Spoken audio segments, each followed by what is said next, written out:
Let's dig into the details of the stereo phaser. So I'll start off by just showing you what the phaser looks like, and then I will get into explaining what the phaser is doing.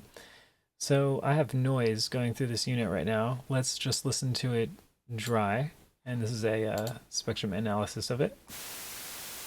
Just plain noise. And now let's go to 50-50 dry wet. I will crossfade between the dry and the dry wet, but I'll stop when it's at 50-50, and then we can see what it looks like in the analyzer. There we are. So we have an LFO that's modulating what looks to be two band reject filters. LFO, of course, is traveling at 0.46 hertz. So how is a phaser doing this? A phaser is using what's called an all-pass filter to change the phase of the incoming signal. And that's all that it's doing. So if I look at this signal all the way wet, we don't really see any difference. And that's because shifting the phase of a signal doesn't really show up as anything. It's only when we combine it with the dry wet at 50-50, it's only when we combine the phase shifted signal with the original signal that we get phase cancellations or boosts, depending. We can mimic this with mod 7. So I'm going to take off the LFO depth here. And you can see that we have this notch sitting at around 261-ish. I purposely tuned it to a C note because I can go and grab that frequency here. So if I play this, let me actually make sure that our effect is on dry. So here we have a sine wave, and I will go to 50-50, and what would we expect to see at this frequency? A perfect cancellation. And so what can we assume about the wet signal? Well, we can assume that it's a phase-flipped version of the input. So if I crossfade from the dry signal to the wet signal, we see that sine wave get flipped upside down. Because that's what's happening at 50-50 dry wet. We're getting a phase cancellation. And let's see what it looks like if we have that modulation added back in. We simply see it go away when the notch, that's just like when we saw the notch get down to that frequency and then go back up and then go down to that frequency and go back up. We're just looking at it through an oscilloscope now. So it's getting quieter and going back to normal. And then if we look, remember we couldn't see any difference in the noise spectrum when we looked at it on all wet, but let's look at an individual sine wave on wet, and let's notice what's happening. Its phase is being shifted. And in particular, it's getting shifted by 180 degrees. So that's all that the phaser is doing, is shifting phase. And we can mimic this in mod 7. Here we have our sine wave, and remember this is a variable phase modulation synthesizer. So I can grab another sine wave, just like our effect here is using a sine wave as a modulator. You can think of it like that. I use this sine wave as a modulator to modulate the phase of this one. So let's take a look at what that looks like. I'll turn on VPM oscillator 5, or modulator, and I want to change my hertz value to, let's go with 0.46 hertz-ish, which I believe is what we're traveling at here. Yeah, 0.46 hertz. And let's see what that looks like through a spectrum analyzer. So let's stop that. And now let's look at the effect. We get the same thing. Again, we're just causing a phase shift. It also gets kind of interesting because if we wanted to, we could speed up this LFO. And if I boost it all the way, you'll see that I hit a ceiling at 20 hertz. I can get faster rates by actually doing a MIDI tempo sync and having my tempo at the fastest it'll go at 300 BPM, and then playing 30-second notes, and that gives me a frequency of 40 hertz. So let's see what 40 hertz looks like.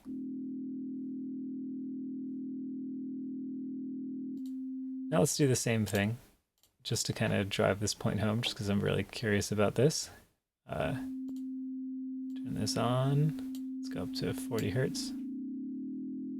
Of course, we can go much faster than 40 hertz here, but for the sake of things, here's 40 hertz. Going back to the effect. So it's pretty interesting. We're doing variable phase modulation with a phaser just by moving this all-pass filter. And if you want to see the spectrum analysis between these two units, oops, that's what it looks like for the phaser. And that's what it looks like for the variable phase modulation. So exactly the same. It looks like there's maybe a few more harmonics here, but pretty much exactly the same between the two. Let's recreate the same thing with filters. So I have my sine wave, and I have that sine wave going into these two filters, which are currently bypassed. And let's use the first filter. Let me just kind of reset some of these values here. Okay, so I'm using the multi-filter on its manual mode, and that allows me to mix the volume of outputs from the signal as if it was passing through a low pass, high pass, or band pass. So I could give it like 57 from the volume of the low pass, 73 from the volume of the band pass, so on and so forth. And it also allows me to give negative values, which is simply a phase flipped version. So let's first of all take a look at what that looks like. So here is a band pass. And let me look at it through the scope. Oh, I'm adding some modulation there. I just turned that off. There we are. Oh, filter. Okay. So this is the band pass, and I can go to negative values to flip that upside down. So right side up, upside down, just like we're doing with the phaser dry wet. This is a bit different because with the phaser dry wet, we're actually summing two signals. This one, we're just boosting the volume of the signal. We're not like we're not doing any kind of phase cancellation yet. But I could do a phase cancellation if I have the dry signal. And then at this particular frequency band of that C, which is what I tuned this filter to, if I give a negative value, you see we get that cancellation there. And this is like what we saw in the noise spectrum. In fact, if I play noise, I could do that real fast. Let me go to VPM oscillator 6, and I could actually just turn up. I guess I'll just use pure noise. That's fine. So go through the spectrum. There is our attenuation, which is what we see in the filter. And of course, just like the phaser, I can modulate that back and forth with an LFO. I could even mimic the second notch with a second filter here, with a band reject filter, but I'm not going to worry about that for now. I don't think it's necessarily necessary. So we saw the movement, and if we go back to our sine wave, we'll see the same kind of behavior that we were seeing before with the sine wave getting attenuated and then going back to normal volume. And that's of course from the filter the the phase being moved or whatever, the effectively the sine wave that's out of phase. Oh gosh, sorry, this is okay. So we have this bandpass filter, which is the output of the sine wave being flipped upside down, or it's the output of whatever is passing through this bandpass filter being flipped and then being summed with the original. So it's going to cause that cancellation. Um, and if I wanted to, I could boost the resonance, which is kind of like it's just boosting the volume of this bandpass filter. It's boosting the frequencies around the cutoff point. I could boost it all the way up to a point where it's the same volume as the dry signal. And so if we look at that through the oscilloscope and we have the modulation going on, we see, of course, that just that shift in phase, that movement in phase. So we can do what we did before now with we've ostensibly created an all-pass filter, and we can modulate the all-pass filter with this LFO, which is what we're doing. And I am going to go with 40 hertz. Let's see what that looks like.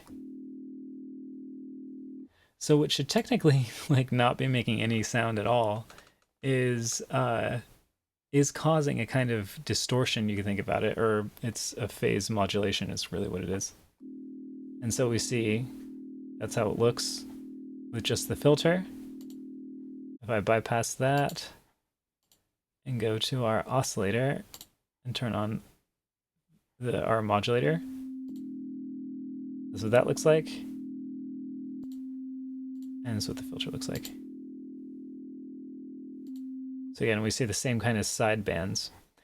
So we did the same thing with variable phase modulation as we can do with the filters, as we can do with the phaser. So they're all just a kind of a phase modulation. They're all related, and as you can see, they all looked the same through the spectrum analyzer and the oscilloscope. I'll stop the video here, and then I'll do a continuation in the next part.